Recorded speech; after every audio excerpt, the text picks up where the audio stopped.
পিলখানা হত্যাকাণ্ডের পর ১০ জন বিডিআর সদস্যকে বুড়িগঙ্গা নদীতে নিয়ে গুলি করে হত্যা করেন সাবেক সেনা কর্মকর্তা জিয়াউল হাসান। শুধু তাই নয়, ২০১২ সালে বিএনপি নেতা ইলিয়াস আলীর গুমের সঙ্গেও সরাসরি জড়িত ছিলেন তিনি। ট্রাইব্যুনালে দেয়া সাক্ষ্যে এমন চাঞ্চল্যকর তথ্য দিয়েছেন জিয়াউল হাসানের সাবেক দেহরক্ষী ইমরুল কায়েস। আওয়ামী লীগের শাসনামলে সংঘটিত শতাধিক গুম খুনের ঘটনায় করা মানবতাবিরোধী অপরাধের মামলায় সাবেক সেনা কর্মকর্তা জিয়াউল হাসানের বিরুদ্ধে পঞ্চম সাক্ষী দেহরক্ষী ইমরুল কায়েসের দেয়া সাক্ষ্যে এসব তথ্য উঠে আসে।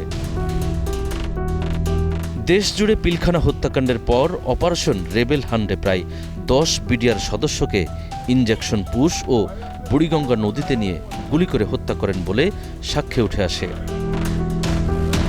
এছাড়াও বিভিন্ন সময়ে ঘটে যাওয়া হত্যাকাণ্ডের বর্ণনা দেন ইমরুল কায়েস, যেখানে সবকটিতেই জিয়াউল হাসান জড়িত ছিল বলে উল্লেখ করেন তিনি।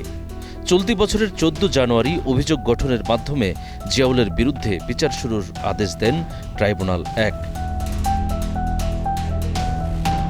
অভিযোগে বলা হয়, ২০১১ সালের ১১ জুলাই গাজীপুরের পুবাইলে ৩ জনকে হত্যা, ২০১০ থেকে ১৩ সাল পর্যন্ত বরগুনায় ৫০ জন এবং একই সময়ে আরও ৫০ জনকে হত্যার অভিযোগ আনা হয়েছে।